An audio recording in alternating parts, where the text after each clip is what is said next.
Dear Tim, good morning. Dear esteemed audience, welcome to the third webinar in a series organized by MIC, Miller International Knowledge, for the EU-funded project IP4OS 2025-2026. This is a monthly webinar series designed to explore the intersection of intellectual property and open science. The sessions will bring together experts to share their insights and strategies from different sectors related to both fields.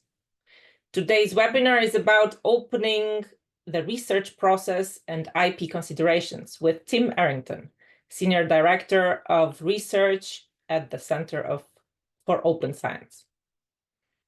I'm Eliana Zatschler, facilitator with MIC. Before I introduce our guest today, let me tell you some housekeeping rules and then a few words about IP4OS. Please write your questions, comments, or words of appreciation in the chat for the questions and answers sessions that will follow Tim's presentation. I will do my best to select as many as possible. And as you all know, this webinar is recorded. Now, a few words about the EU-funded IP4OS project. It aims to promote concerted approach to agile intellectual property management and open science practices, to better exploit the benefits of shared scientific and technological research and innovation, and to facilitate scientific knowledge valorization across Europe. It will produce a synergy framework with best practice recommendations that will be disseminated through an awareness-raising campaign. It will also provide agile IP management training to multi-professionals, including at least 27 multipliers across Europe, through an easy-to-use curriculum promoting the concerted IP-OS approach. Outcomes will enable researchers, higher education institutions, and research organizations to support open science practices more effectively by applying the as open as possible, as closed as necessary principle to their research assets. Now, let me introduce you to our special guest, Mr. Tim Errington. Tim is the Senior Director of Research at the Center for Open Science, Virginia. In this role, he leads initiatives to enhance the openness, integrity, and reproducibility of scientific research across various disciplines. Dr. Errington earned his PhD in microbiology, immunology, and cancer biology from the University of Virginia. He also holds an MA in molecular and cell biology from the University of California, Berkeley, and as BS in biology and chemistry from St. Lawrence University. At COS, Dr. Errington has been instrumental in leading large-scale reproducibility projects, such as the Reproducibility Project, Cancer Biology, and the DARPA, supported systematizing confidence in open research and evidence. These projects aim to assess the credibility of research claims and develop innovative tools to improve research practices. Dear Tim, please tell us more about your work. Great. Thanks for the introduction and the invitation. All right, let me see if I can share my screen. Do tell me if I'm doing this right. Good or no? Yes. Yeah. Awesome. Okay. Well, thank you a lot for the opportunity here to talk. Yeah, today I'm going to try to walk through a couple of different things, a little bit about what the Center for Open Science does, some of the ways that we think about motivations, importance of open science and kind of opening up the research process. What are the factors that influence that, both kind of positive, negative aspects to consider, and then I'll try to, as best I can, to tuck that into the thematic area of how does this interact with IP considerations at large. Perfect. I hope that's working. So a little bit about the Center for Open Science, for those that don't know. We're based in the United States. We're, at this point now, a very virtual distributed organization. But we were originally based in Charlottesville, Virginia. And we have this broad mission that you see there, right? Increasing openness, integrity, and reproducibility of scientific research. And that's agnostic to discipline. We've been around about 11 years, started in 2013, and we have about 50 employees that work across different areas within the organization. A lot of work on infrastructure, developing and maintaining the Open Science Framework, or OSF, some policy work in terms of trying to change that incentive landscape, and then the area that I work and lead, which is metascience research, so science of science. But the way I like to describe what we do is to kind of go back and give older examples of why we do research, at least in terms of the motivations of what we're interested in. And a good way to do this is go way back to the 40s and Robert Merton's normative features of research. And you kind of describe those on the left side of your screen there, right? These norms about science is about sharing, right? Opening that up to the colleagues around you. It's about evaluating the research on its own merit. Being essentially disinterested, right? It's all about pursuit of knowledge, discovery, trying to understand, quote unquote, the truth. And I really like this aspect of organized skepticism, right? It's always considering new evidence, even against yourself, right? I might have made some point of view, I might have had discovered some evidence, but I should still be skeptical of that. So that constant organized skepticism is really important. And then you have the counter, right? The complete reverse of that can be in conflict with it, right? That it's really about being a race, keep things secret, don't share anything. We evaluate based on where someone is located, right? Their institution or what they've done, where they've published. It's a competition. It's about getting ahead. And it's really about always promoting one's theories, because that's how you advance. So that's the counter norm to those norms. And even though Robert didn't describe them, you can think about it a little bit as quality over quantity, at least in terms of the way we think about academic publishing as a proxy for productivity.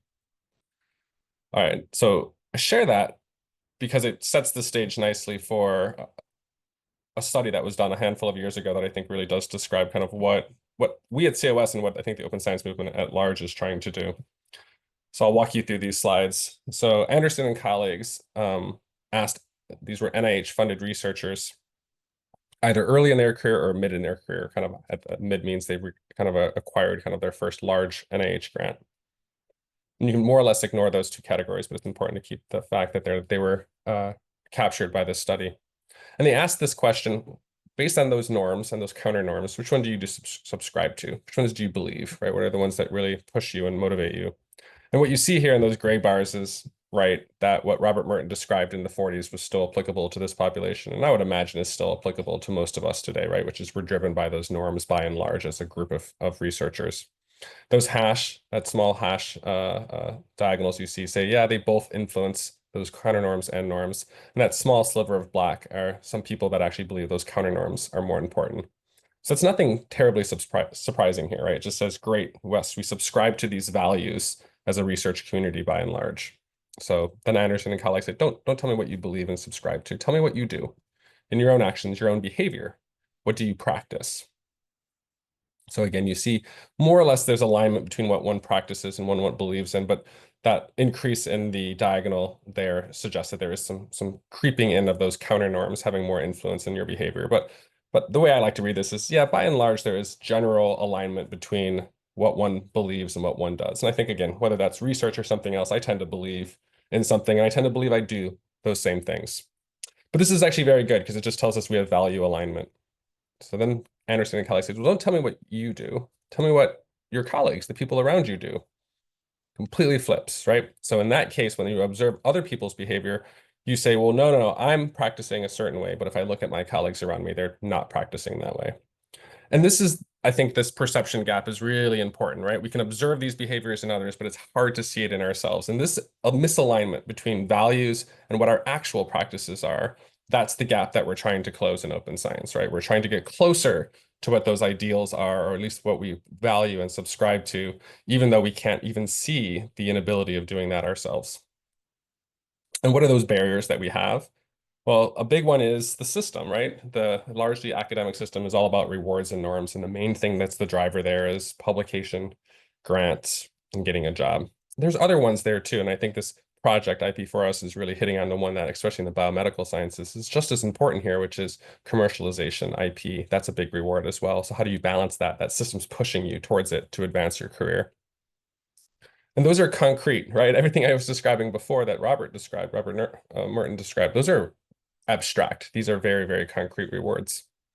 Well, what else? Well, our minds, right? That we can really be motivated to kind of rationalize anything that we have. So even if I can't detect these behaviors in myself, I can see these biases in others, and I can basically constantly interpret and report my research in a certain way, believing that I'm practicing these ideals. So basically our beliefs and our ideologies and our achievement goals essentially influence how we interpret things, even if we don't know we're doing that. Right. So that motivation of, I need to get that job, I need to get this paper published in that journal. Even if you're saying that's not the goal, it's still influencing what you're doing. Our environment around us as well, right? That our environment has low accountability, that by and large, at least currently, still the main way to show what I'm producing in my research is what I show. And what I show tends to be what I publish. That's obviously changing and has been changing for the last 10 plus years, which is really great. But nonetheless, we still sit in this low accountability condition, at least in academia, where it's hard to tell what one's really doing. This happens as well in industry. There's definitely examples of not having high accountability and then essentially the rug being pulled out from underneath you. So these conditions are really important to consider as well. And I think the one that's probably the most important in all of this is just we're busy people. It's really hard to get us to do, myself included, something new. So the practicalities of trying to, change the way that we actually operate is going to take time. And again, that's not unique to research. That's unique to us as humans trying to navigate and change ourselves towards something better. So why does all this matter? Well, one way to think about this is what are we producing and how reliable is the evidence that we're producing? So I'm not going to go into this. This is just more of a highlight, which is these are some projects we've done in the past, one in psychology and one in my background in cancer biology. And in both cases, what you see here is less than ideal results. So if you look at those graphs, if you're not familiar with them, that diagonal line that cuts through, that would be the ideal scenario, that if somebody published something in the literature and somebody tried to replicate it, do they find the same results? You'd see everything go up and down on that diagonal. And instead, you see all those dots, all those individual efforts largely sit below the diagonal line. And that tells us that the evidence that we publish, the excitement that we get when we have these new findings, are much smaller than we really think they are potentially. And that has real world impact, right? So again, I'll use my background in cancer biology as an example, where on average we see 85% smaller effect sizes in replications. So what that means is somebody publishes some exciting finding, they see some 20-day increase in survival in mice between this kind of candidate new cancer target drug and placebo. That's for mice, that's big, right? Their lifespan is not as long as ours. Well, that says in a replication that 20 days snaps down to 3 days. That's not as exciting, right? That might not have as much potential to actually try to push that drug into human trials. So that's the type of real world impact that I think that culture that we have potentially can make it more complicated to really make the advances we want in research.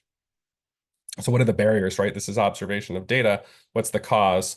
Well, again, I'm not going to go through this, but just this is, again, using the cancer biology project for replication as an example, which is to try to replicate it meant we had to understand what was done in the process of the research. So what data was collected originally, what code was used, what materials that they used, right? With these reagents that were used in the studies, right? Like the animal models. Do we understand the protocols, the methodology that they used?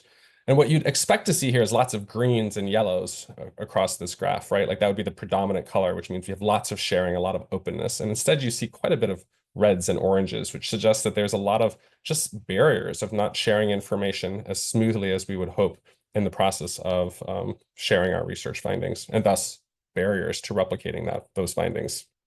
And that's the point I want to make, right? That really, when we think about trustworthiness or credibility or usability of research, it's much more valuable to think about the process than it is about just the outcome. Yes, the outcome's important. Those findings are what we use, but it's the process that embeds trust in it. And that process from the beginning all the way through the end.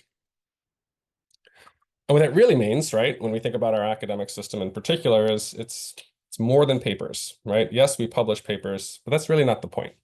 Right? The point is about sharing all those outcomes, regardless of what we find, reporting those as openly as possible, making sure we share also what's behind that, right? There's a lot more, like I said, the data, the process of conducting the research, something that we care a lot about at Center for Open Science is pre-registration.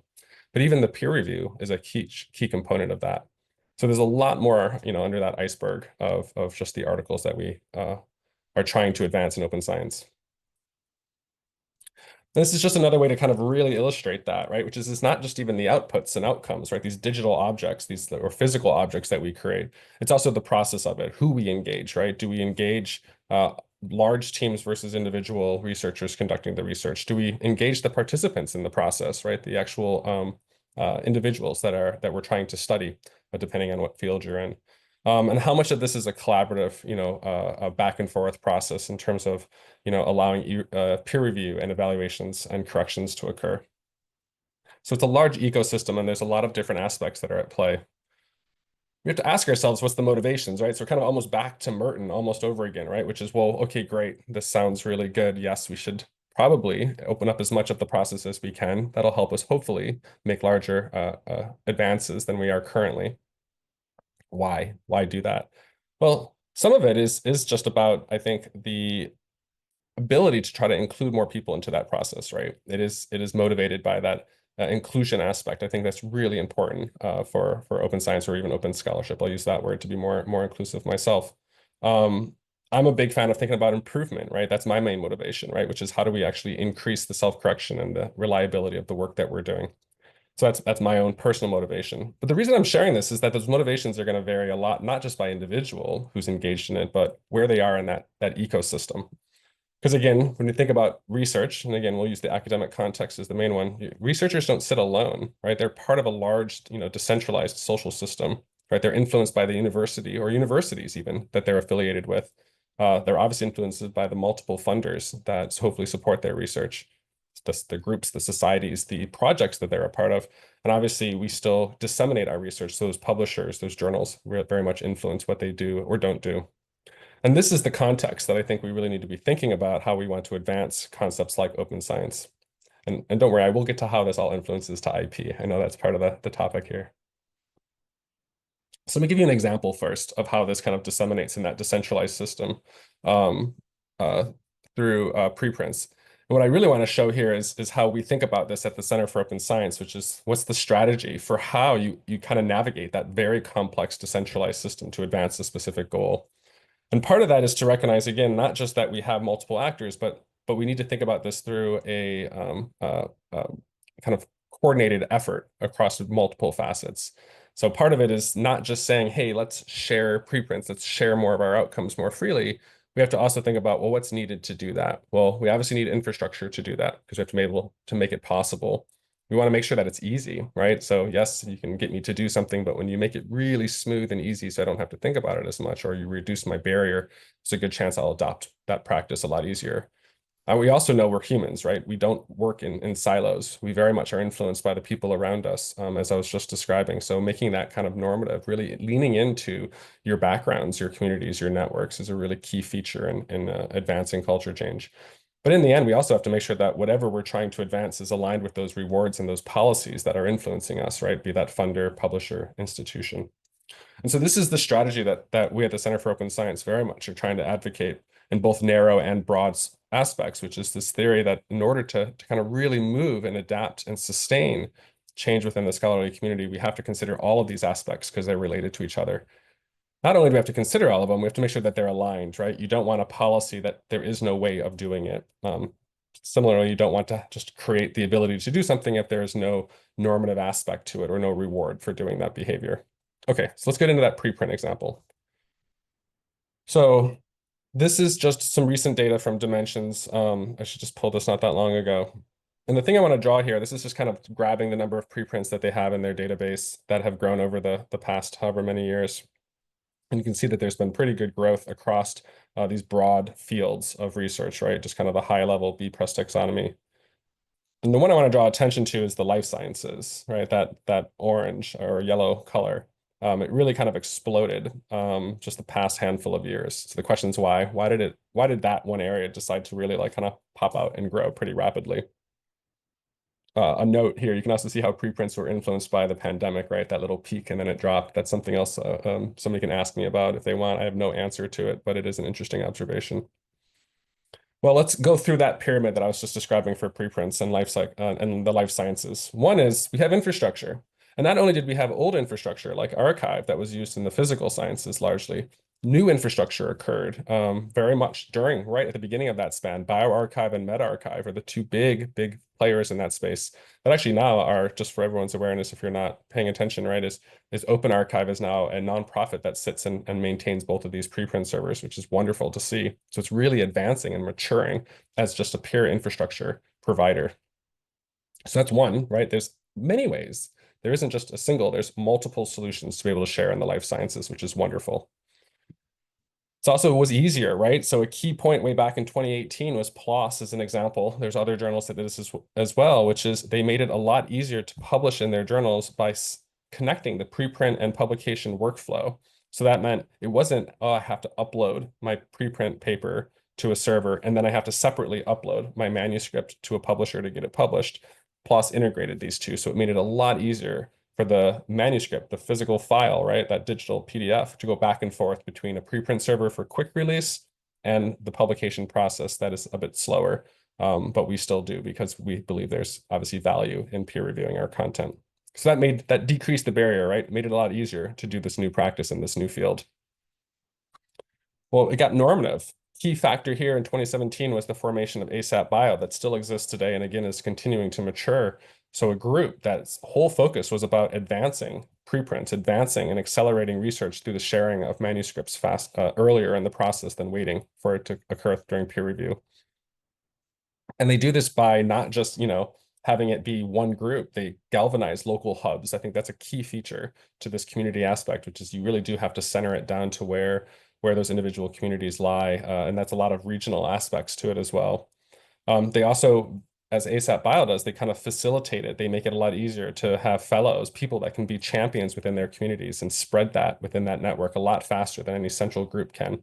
So I think this is a key feature to the movement, and ASAP Bio for preprints in the life sciences was a key player. And they weren't the only one. I'm going to highlight also pre-review. They're a recent group that also popped out kind of during this time period, really making it easier to review preprints, right? Making it more normative that, yes, these are objects that we not just post, but that we use, we review them, we talk about them in journal clubs. So I think they're another key player that really helped make this more normative within the community. How is it rewarding? All right, well, this is where funders tend to come back into play, right? Two that I'll do here on both sides of the pond. One on the US side, which is NIH, made it possible to list preprints in grant proposals. That meant it was an object worth listing, right? Something that you could do and get a reward for. It shows my productivity. Before, NIH never allowed that. So that was a key feature that they basically legitimized preprints. And the same thing happened in the UK. Where Cancer Research UK did the same thing, right? They accept preprints in grant applications. So really treating it as an object that is on more or less level playing field as a published paper, which really does kind of give that reward for doing the behavior versus just being motivated because you believe it's the right thing to do. And finally, still doing it and still loving it. And there's tons of other journals that are trying to continue to grow on this, including ourselves, which is eLife, really pushing the boundaries even farther, which is it's not enough just to make it easy to do this or that we, give you a reward if you do this, but saying if you want to publish in our journal, it's required. You must have a preprint. And this is the most extreme example. And there are some funders that are starting to do the same thing now, that are basically making it a requirement that you will publish a preprint when you produce your work. So this is a great example of kind of going all the way to the extreme, which is you're required to do that if you want to receive those rewards at the very end. So anyways, this is just a quick example to show you how multiple kind of actors within the system can really help push and advance a certain open science concept, preprints in this case, and within a certain community life sciences. But as I said, there's way more to it, right? And this is, again, kind of a little bit of a COS lens to it, which is it's not just that report, those preprints or those open access papers. It's also earlier in the process. So pre-registration, right? These kind of research plans submitted to a registry before you conduct the research is something that is known in the clinical sciences, but now itself beginning to emerge in different disciplines. And there's also not, as we know, more than just the paper. There's not just that single object. There's the materials, the digital materials, physical materials we share, the code, the data, right, by and large. The sharing of that in repositories is also something that a lot of, I think, actors in the system are very much starting to pay attention to. The value there is a lot higher, not just sharing it, but making sure you can share it and have it be discoverable. This is also where I think the discussion with the IP is going to start to really come in, right? This is where the real scholarship and the real intellectual property lies, is all of these other objects as well. So let me give you an example. of now how, as we open up more of the research process, how we support that, right? I'm going to give you kind of down at the infrastructure level in terms of the enabling practice. What are some of the things that we do? And I'm going to intersect this now with that intellectual property discussion. So one, to frame this, is just a little bit of context at the Center for Open Science, which is, as I said, we maintain and build the Open Science Framework, or OSF. And the OSF is essentially a base layer that you see at the bottom. And we use this base layer to be able to have different interfaces. One of those is registries, but also preprints, collections, ways to kind of organize digital content. And we also do stuff with institutions, academic institutions, to help them surface their content. Registries is the one I want you to zoom in into. I'm going to give an example of that. But the reason I'm sharing this is by doing this structure of using a base infrastructure OSF and having these kind of broad interfaces, it means we can create these community interfaces. You can have specific groups, funders or institutions or research groups have their own interface to shared objects. I'll make that more concrete in a second, right? If you go to OSF registries, you get this kind of large network of different registry groups that exist. And basically it's base infrastructure, right? It's a way to register your work, pre-register your work.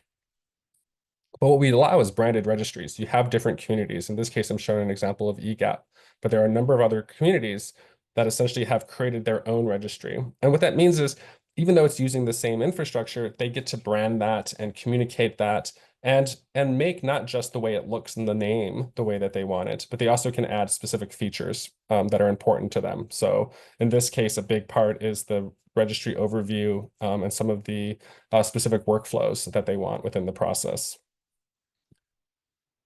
And that means when the user goes through it, right, trying to make it easier, a lot of this can start to get customized to what that community wants. So basically it guides the researcher through the process of, okay, great, I'm going to start this new process. I'm going to register my research plan before I do it. What type of information do I need to do that is relevant for the specific registry that I'm going to submit to? Key pieces that we think about are the specific responses and questions that you're going to ask in that. So again, make that concrete a little bit. If I'm a qualitative researcher, I'm going to ask different questions than if I'm a quantitative researcher. The submission workflow is meant there to help the researcher navigate that process. But one key question that'll always come up is license, right? We're creating objects, we're posting them, we're making them discoverable, we're making them so that they have DOIs and they're connected within the scholarly literature and the scholarly landscape. It's the whole point of this, right? Not just doing it in a silo, kind of connecting it back to the rest of the process. And licensing obviously has to come up because now we're producing some content. And as an example here, when we go to OSF registries and you do this, there's a dozen plus license options right now. And I'm sure there's more, right? This is a big, huge landscape. And I know that there was an earlier topic within this series on the library side of copyright. And this is right here, but on a different object, right? Now we're not talking about licensing of papers or licensing of preprints. Now I'm talking about something way earlier in the process, licensing of a research plan. But it's emerging right now. As we continue to grow pre-registration, this is only going to get more and more complicated. And we do provide, just to make sure you don't think that we're just throwing this at them, we do provide as much as we can. We point to resources to make sure that the person who's navigating this, the researcher who's navigating this process, can have some types of resources. But what we're really doing is pointing to other information, right? We, COS, do not provide this. We're looking for people to have resources that are available to help them navigate this process. And again, be that pre-registration or be that something like a preprint. Obviously, we know a big factor of that is that the individual needs to navigate that process themselves, right? They need to know, well, what are the aspects I need to consider? So I'm going to jump away from pre-registration and just show you kind of like currently what's happening in this landscape, right? So if we look again over at preprints, there's a lot of confusion, right? It's not clear what to do. You see a lot of researchers who are posting preprints on bioRxiv, and there's just a huge mixture of the type of licenses they're doing. And even though you can't see it here, but there is a resource I can point you to. If you go to ASAP Bio, you'll see all this, which is there's just a lot of confusion over what to do, right? There's not a clear understanding of what the licenses mean, right? CC BY versus CC BY and C, like what are the differences? It's unsure what one's required to do. So sometimes people just take a conservative stance, even though they're not sure. They're like, oh, this might hurt my ability to publish a paper, or I'm not sure what my funder requires, or I'm not sure if my institution is aware of what I should or shouldn't do. And so what you get is a lot of confusion, which is there's a decision that needs to be made. The infrastructure requires it, the scholarly community requires it, but the producer of it is very much lost in this process. So to me, this is a big opportunity that we have. And again, it's not just occurring because there's a researcher trying to post a preprint. It's not in isolation. We have to go back to what I was describing before, which is the researcher's not alone. It's an ecosystem that's doing this, right? That there is tugs and pulls across everyone that's involved in this, be it a funder, a publisher, or a university. I'll give you an example of that, and this is where I'm going to be ending my time, which is let's look at the Gates Foundation, right? They just this year have announced and implemented a new policy that requires all of their research to be posted as a preprint in a recognized preprint server and with a specific type of license, CC BY or equivalent. So this now means that any researcher who acquires Gates Foundation funding has to comply with this policy. And that means when they're going to post their preprint in a preprint server, they need to understand exactly what to do to make sure that they're compliant with this policy, among anything else that they're trying to navigate at the exact same time. There's a great resource for those that aren't aware of it that I really like a lot. And it's, I used to always think about this from a policy lens, but now I'm starting to realize that it's actually secretly giving us information from the IP lens as well, which is Open Policy Finder, which is at JISC, used to be part of Sherpa Services. And you can basically understand open policies on a couple dimensions: publisher, journal, or funder. If you go to obviously publisher, journal, and funder for any of these, you'll see their policies around preprints, including the licenses that they require. Just like I told you about Gates, you go to Gates, they'll tell you what Gates requires, not just about what they allow, but what they expect. And I think that's really a useful resource to have.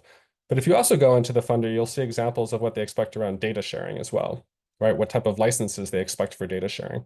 So to me, this is the type of tool, exactly what we need as we're advancing open science, to help us all collectively navigate not just what are we trying to achieve, but also how do we support that process to make sure we're balancing those needs between producing the content, making it openly accessible, and making sure we're complying with what we're hoping to do from an intellectual property perspective.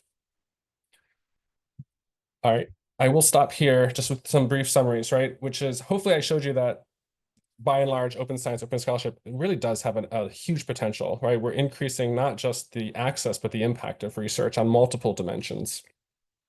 But to do that, we can't just expect it to occur. We're going to have to do that at a systems level. We're going to have to think about all the actors that are there, try to make sure that we're creating slow and deliberate alignment to support that entire movement and process, just like I was showing you in preprints. And you don't have to do it by just always having people in the room. It's more about being attentive to these different levels that have to be considered.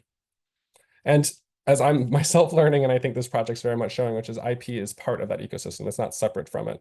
The considerations on how to navigate the licenses is only getting more and more complex as we enable more and more of the research process to go. So I think as open science continues to advance, this discussion and balancing act of how we support that process to make sure we're meeting the ideals of both intellectual property and open science, this is it. This is a really great tipping point, I think, as we've really made a lot of progress. This now tells us this is kind of really the next step to be paying attention to.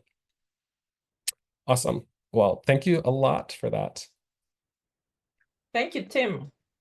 That's amazing to wake up at what, 8 on your side, maybe no 8:30. Yeah. and talk about OS and IP. Thank you. On my side, I would have a question about the licenses, of course, because I saw there's quite a big percentage of people who choose not to have any license at all. Do you have any strategy on how to reach them or to target them at all, or Yeah, it's a great question. Yeah, so the no license, sorry for cutting out there. I'm still like waking up a little bit. The no licenses, I think there's two things to think about that. One is the confusion is, oh, if I don't have a license, it means I'm actually being like, they think I'm being very liberal, right? So it's like, oh, maybe that's the equivalent of CCO. So that just really illustrates the confusion, right? Which is, oh, I'm doing this, but I don't even know what it means. So I'm just going to say no. So it's kind of like the equivalent of, I don't know what to answer. This is maybe the equivalent of I skip the question and I move past it. So I think that's a lot of what's happening. There are some providers now, and because again, like, I'll use COS as an example of OSF. Um, there are some that'll make it so you can't say no, that you have to answer the license question. And that instantly skips this, right? Which is, you say there is no license, because technically even no license, there is a license. That you actually kind of confront the researcher in this case and say you must have a license. Yeah. And I think that's one way to navigate it. I think your question is still getting at is just, well, what's really going on? Like what are they navigating and how do we help support them? I think there's a lot more research that needs to be done here, to be really honest, in terms of like what are the best, UI UX workflows to have here, because, again, we'll use that example from bioRxiv, medRxiv, or any of the other preprint servers. They're trying to serve a broad base. And so you're not just funneling it and saying, we're the preprint server for Gates Foundation, and all we have to do is align to Gates Foundation's requirements. You're saying, I need to align to all my requirements. And so I think it really just gets to this complexity. There's a part of me that really thinks this is getting closer and closer to interacting with resources like I just showed you, the JISC Open Policy Finder. Like, how do you connect these? I'll give an example. So I'm in the US, right? So this is a US example, sorry. I've got taxes due soon, my federal taxes, right? They'll be due soon. And I don't do it by hand, right? I use software, and the software helps me figure out what I'm supposed to do. It helps answer those questions in real time. And it sometimes will ask me prompts, so I understand that I don't even have to make the decision. The software will kind of make it for me, and then I can just confirm if that is correct, right? So if I'm doing deductions or anything. And that really did make it so that instead of, someone, parents in the past, right, having to either do taxes themselves or pay someone to do the taxes for them, we live in a world now where it's really easy to have TurboTax and all these platforms that walk you through a very complex process, but makes it very easy. I think as we open up more of the research process, that mentality might not be a bad thing to consider, which is how do you walk it through so that way someone's not trying to figure it out on their own. They're actually getting some real-time support in that entire process. Yeah, thank you. Thank you very much, Tim. You'll be glad to hear that there are a lot of questions for you in the questions and answers in the chat for the session. And one of them is on the culture change from Katarina Miller, the CEO of MIC, and also a follow-up question on that from the IP4OS coordinator, Professor Priest Buchheit. So the question would be, I think, is there an intersectional perspective that we should follow on the culture change? What do you think? Yeah, is the question like the intersectional perspective? Is that in the sense of referring to like what does that mean? Like what's the specifics there that's a Dr. Professor Priest Buchheit, she follows up on it and says, do you think we can bring the culturally divided IP and OS areas Oh, okay. integrated and boosting IP OS culture? I do think so, right? So if we think about that culture change aspect that I was describing, there's different ways to view it. I gave you an example in preprints at a super high level, very decentralized, at a broad community life sciences on a topic preprints that's really broad.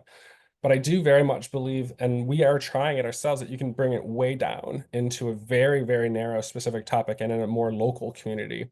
And that's not a bad thing, in my opinion, because that essentially starts to really drive home that that's a good stepping point. So I'll make that like give an example from my own area, right? Which is we've done some projects now where we're trying to implement that whole theory of change, the thing that I just described, this culture change, but doing it very local, focusing on like a project around data sharing within a very specific type of researchers to say, can we start there?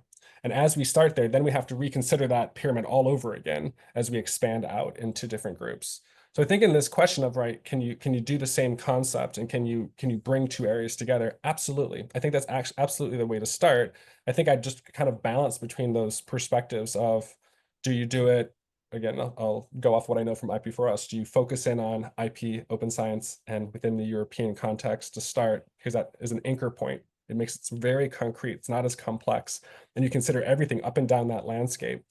Knowing, though, that you're essentially avoiding the bigger conversation, which is it's not about being in just Europe, right? Like that's much bigger than that. In fact, I would almost argue that you might even want to potentially start even smaller if it's too complex, which is IP and open science around what types of practices, what types of behaviors. That might give more focus. at least to start. I don't think I'd ever want to stay there because we're never going to get the change, the truly decentralized broad change if we stay there. But it might be a good way to start and think about how to start that adoption process. So yeah, I absolutely think that this is important to consider. And I think this is, to me, actually a great spot to think about in terms of IPOS. This is a really good intersection between the two. There's another one on culture from Maria Lavi. She says, thinking of the norms and counter norms up to the preprint culture, you show the differences in the sciences. Do we have to accept that they shift differently in the industrial sector as opposed to publicly funded research? Or do you see incentives for industry to also partially adopt the cultural change? I like this question a lot, right? So the whole presentation I gave, right? I ignored the private sector, right? Like I ignored them. It's like, oh, Intentionally. not by design, right? It's just like, oh yeah, of course they're not part of the process, but clearly they are, right? Like spot on. Like this is exactly the right question, right? So when we focus just on papers, for example, right, or preprint, something that's still within that kind of like classic academic scholarly landscape, you're absolutely right, which is that focus is overly focusing on academic research. I mean, even the little diagram I showed you of the different actors, right? Those are not per se the same people who are influencing the private sector. We'll just use those. There's other actors in that space as well. So this is exactly right. And I think this is actually why sometimes it is helpful to zero down in. So back up to even Julia and Katarina's question, right? Which is when you get closer to the IPOS considerations, yeah, part of this is that the industry sector, the private sector, this is part of what's going to do it. And their motivations are completely different. You know, I think here, this is actually all the more reason to think about process, because I think the process piece is actually where we're going to get way ahead of this in terms of the IPOS consideration. So what I mean by that is if I think about dissemination of research, and again, we'll use preprints where the question lies, probably the best way to think about how to navigate it with privately funded research is not to think about it at the end, is to get ahead of it way at the beginning, way earlier in the process, because that's when the potential IP considerations are actually going to be considered, right? It's unknown when you first start the research. So you have to actually have to think about all of that kind of future focused landscape as quickly as possible. I don't really know many people that are playing with that are really looking at that landscape. But I think this is exactly the right thing to think about, which is the motivations are going to be slightly different. And instead of treating them as, we can only change the culture in the public sector, and sorry, industry sector, you're on your own, you do your own thing. I think I'd much rather move it earlier in the process of when we start our research collaborations to what we expect out of them at the very end. So I don't have like an answer of like, or even an example, to be honest with you, that I'm aware of that is a really good one. There are definitely people that are interacting with this space, but I think it's a really important one to call out. One thing that I'll share just from like anecdotal from my own experiences, when we think of why we share at all, be that private industry, government, non-government, right, academic, a lot of it is to share knowledge. That's like the fundamental aspect. We're all just sharing knowledge, and this is just a dissemination route that we're trying to do. And so the motivations for academics to do it, right, is because I get this reward, I get some prize for it. In industry, that's probably not it, but I do get a different prize. I get some credibility, and I get to interact with the academic community. So I think, you know, it's worth kind of navigating that even in that pyramid, that the rewards might be two different types of rewards depending on the stakeholder. And that actually might be the key part, is just to focus on that, to say, okay, how do we balance what are the rewards that the academic gets, which is I need something that I can show that's out there, that looks like a paper, right? Maybe published in a journal, to the industry, which is I need to protect my intellectual property to the degree I need to, but I need to make sure that I can disseminate this so that people understand and take our research seriously, and that we can contribute to that larger landscape. And again, bigger fan of just trying to say, when you first start that collaboration, maybe that's when those conversations need to start occurring, including, you know, what is and is not shared. Anyways, I really like that question. I don't have a good answer, but I think that's spot on, the right thing to be thinking about. Yeah, I think it prompts other questions as well, but that's the point of the questions and answers session. Julia has another question on pre-registration. How does COS approach IP when working with institutions or industry partners? Yeah, that's a great one. Might have So more. priority interests? Yeah, we haven't really navigated this too much yet. We're just starting to get into it. So this is the pre-registration one's always a good one. It always prompts this type of question, which is great to see. I'm not even talking to an industry audience, and you guys are asking it, which is awesome. They're always like, I love this pre-registration thing. So how does it work? Like, how do I navigate IP in it? That's like always the immediate question. Just love it, love it, love it. How do I navigate IP?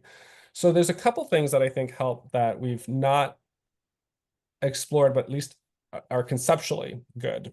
One is when you pre-register, you can embargo, right? So you basically create time windows, and that helps a lot because that means that you don't have to. So again, like the big thing, right, with IP is disclosure. At least my awareness, right? The instant you disclose, kind of you're navigating routes in real time, and the fact that you can pre-register essentially on a server, it's held there, and you can embargo it means that you essentially get to punt. Now, for us on OSF, we do make it so that after 4 years, it has to be open.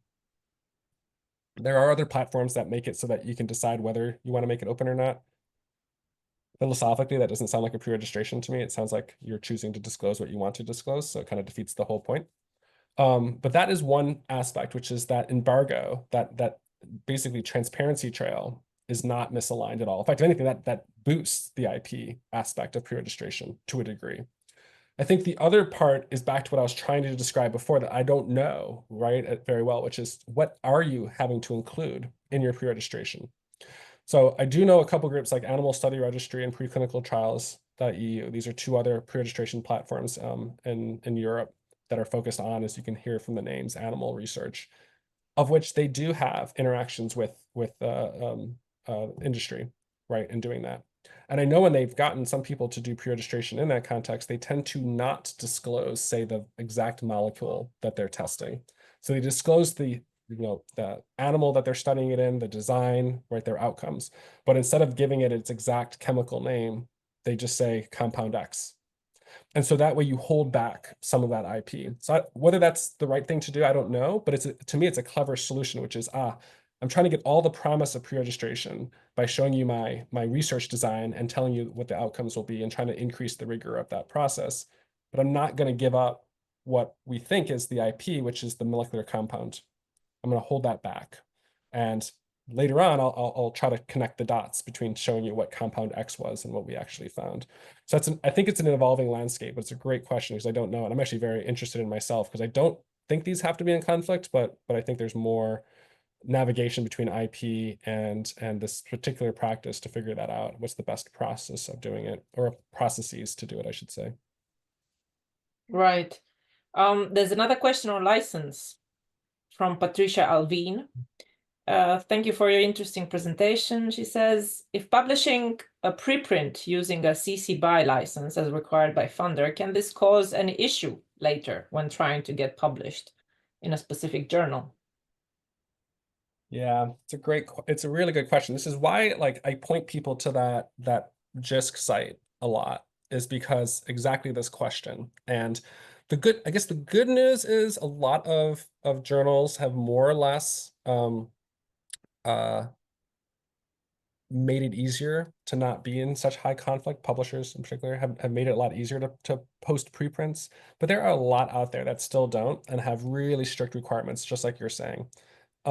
This is the big fear. I think this is why I think this is actually going to stifle the growth that we've seen in preprints until this gets sorted out, because you're absolutely right. There's a conflict. And I mostly hear anecdotal stories, right? People, unfortunately, we've heard it even on our own platform. People post something, they then submit to some journal, and then the journal's like, no, sorry, you posted it there with that license. Can't take it. And then we're like, well, what do we do, right? And to me, this is just a little bit of the dysfunction in the system, but it is hard because the researcher is the one who has to navigate it. They're the ones trying to do some good practice or comply with their funder, only to watch themselves get in trouble with the journal as they do that. What I tend to see what people do is they then go to a different journal, right? They say, okay, great, there's options there. So unlike the funder where you have a requirement, you can't, I guess you could, but you can't after the fact give the money back, right? They funded your work. The journal, you don't have to take that route. You can take a different route. So that tends to be what that I've observed, right? Which is that you see this conflict, it's real, it actually occurs. Sometimes you'll get funders that are pretty knowledgeable about this. There's a number that we consult with that this is actually why we point them to this resource is usually the researcher goes to the funder immediately and says, hey, I want to do this, but the journal I want to submit to has a conflict. And then the funder has to sit there and decide, oh, do I give them an exemption, right? Do I say, for you, no, it's okay.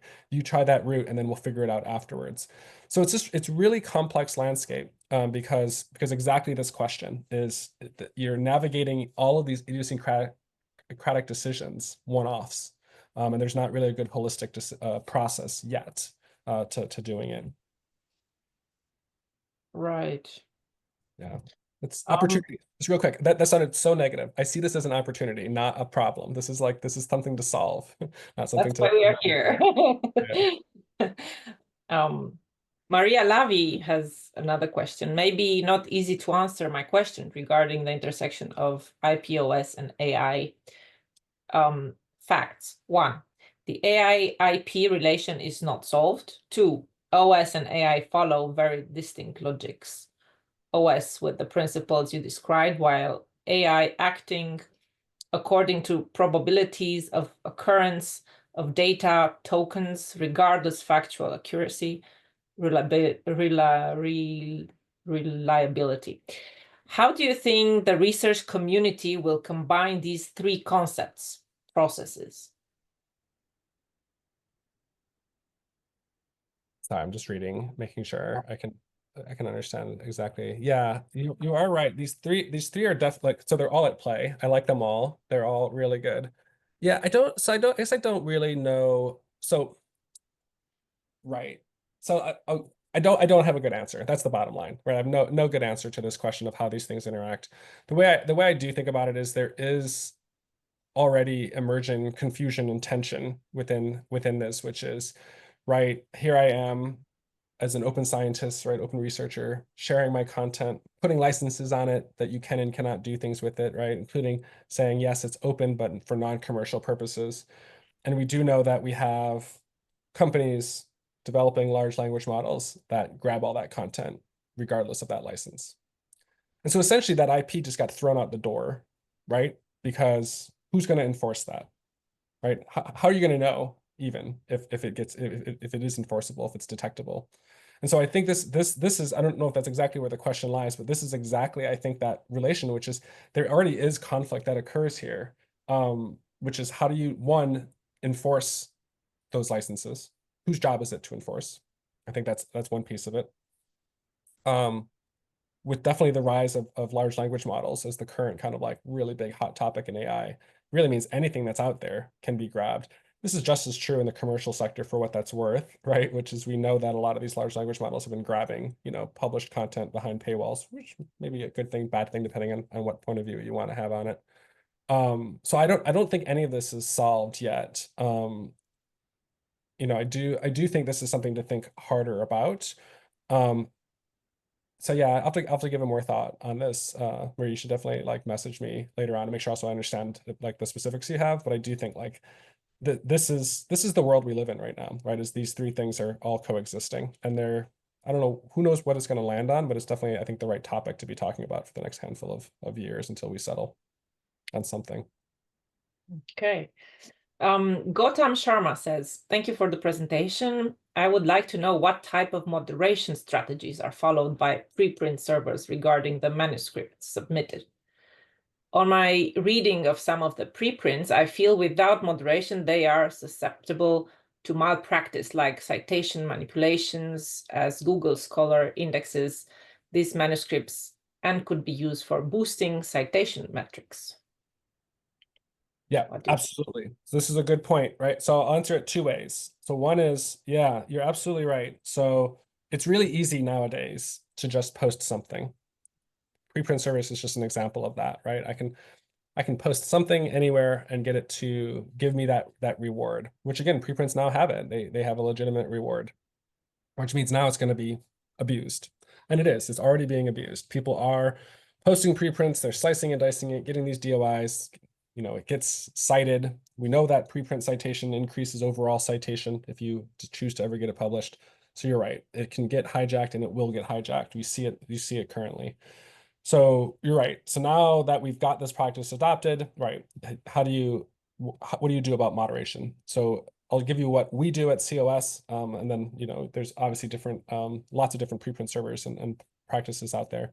We enable moderation to be driven by those community interfaces, right? So SocialArchive has a very specific moderation policy that is very similar but different still from something like SciArchive or MetaArchive. These are 3 different preprint servers that we host. And they post their policies and we enable moderation. So they, and again, it's manual moderation for the most part. So we try hard on our end to try to make sure that we're filtering through any, content that we can detect that's, doesn't fit what it needs to be a preprint. But you're right, there's a lot of AI generated content and there's a lot of just stuff. We'll just use that word broadly that gets put in there. We've been internally trying to understand it a little bit more ourselves as well, just looking at some of the preprints that are getting posted kind of more broadly and freely. And you're absolutely right. This is, you can get some of this practice.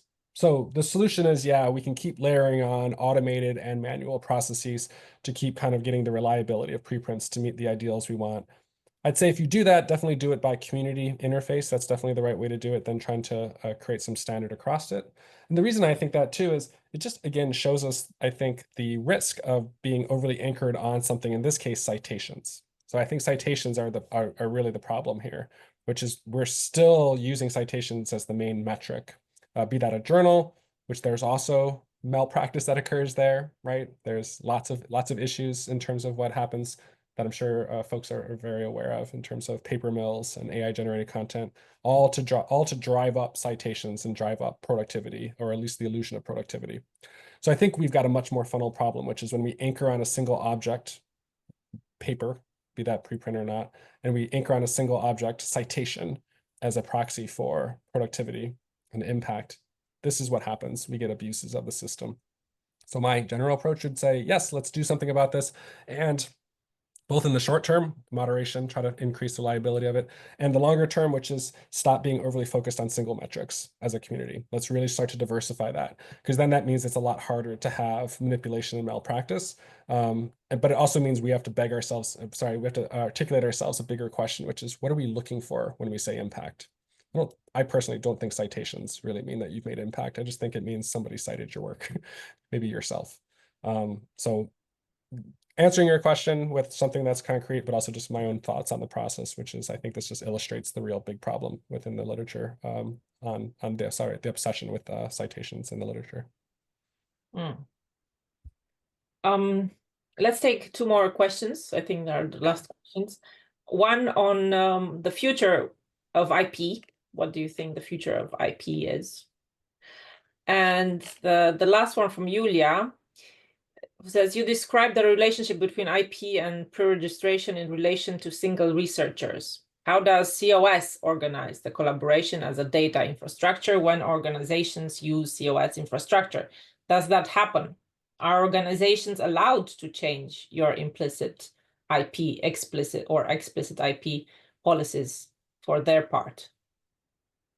Yeah, that's a good question. So we do form collaborations with other organizations. And we do, the main way we interface with that is the way I was trying to show that in the diagram, right? Which is these kind of interfaces. So be that an institution, funder, right, publisher, right, some type of group, right? We provide interfaces for them. And then within that, there's flexibility of what they can and cannot change based on our architecture, which I kind of gave you, right? There's like the branding, the workflows, some of that licensing that you can choose. Moderation, we were just talking about, you can turn it on, turn it off, have different types.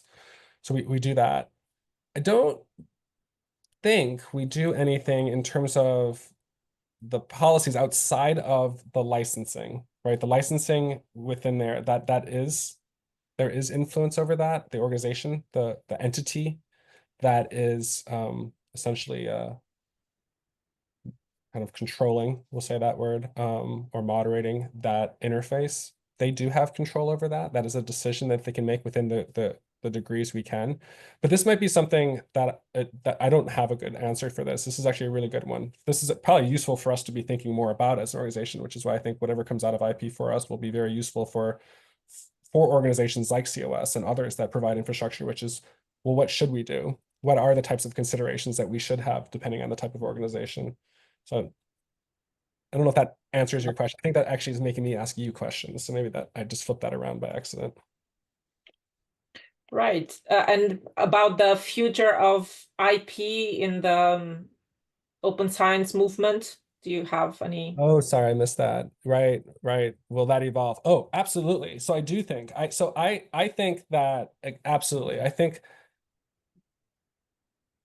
that both the traditional concepts, well, maybe I don't know. I don't know if it's traditional concepts. I think between IP and open science, in my opinion, it's closer to what I was trying to describe with that TurboTax example. And again, if you guys don't know what that is, don't worry about it. But it changed the way that we think about doing taxes in the US, right? Like it's just a technological solution and a, kind of real-time support solution that there's many, many other examples. I think that's actually what's probably going to happen, which is it's not just that the IP concept will evolve. I'm sure it'll evolve too. I'm not one that can speak on that. I think there are others that can probably speak more to how concepts of IP will evolve. But I think it's more that the interplay between the two have to evolve. Right now it is so again, IP and by and large producing content via open science, right? Publications and pre-registrations, all that. Those are dissemination routes. This is how I like to think about them, which is it's just forms of dissemination. It's paths that one's taking on trying to make impact, trying to get it out to either within your organization or beyond your organization. I'm gonna use organization instead of people to make some impact. You're hoping for something to occur. And I think what's going to evolve is that it has to have more fluidity between the two. So again, like, the closed innovation model versus the open innovation model. There's fluidity between what one does in their organization versus outside their organization. The open science concept, closed versus open science, it's the same thing. Fluidity between what do I keep just in my lab, I only share the paper when I want to, versus I'm being more open. I'll share my pre-registrations, my data, my code, right? And I'll take other people's pre-registrations and data and code. So this fluidity between what is intellectual property, what we have to protect on one dissemination route, and open science, which is how do I navigate, free information flow. I think that's what's going to evolve. It needs to evolve. Like I said, like right now we're actually getting to the point where there's confusion and not enough guidance, but it's starting to slowly emerge. So I think to me, like that's probably what it is, which is the bigger, higher level concept of these aren't at odds, they're at interplay and they're constantly in a dance with each other. I think that's actually the way I like to think about it. And then the trick is going to be great. That just sounds really complex and a lot of moving parts, and we're going to have conflicts. How do we navigate that? And that's the part I have no idea, but I do think it's just a big opportunity for us to kind of, like I said, maximize dissemination and thus maximize impact. Right. Okay, I think we all can see more clearly now and also have even more questions. So I think it was very useful to have you, and thank you for sharing the first hour of the day with us, dear Tim. It was a very important session for us, and thank you for teaching us and telling us more on how to research, how to open the research process, and at the same time take into consideration intellectual property protection. See you all. Thank you all for coming, and see you all for our next webinar on the 15th of May at 1 p.m. Bye, Tim. Thank you. Thank you.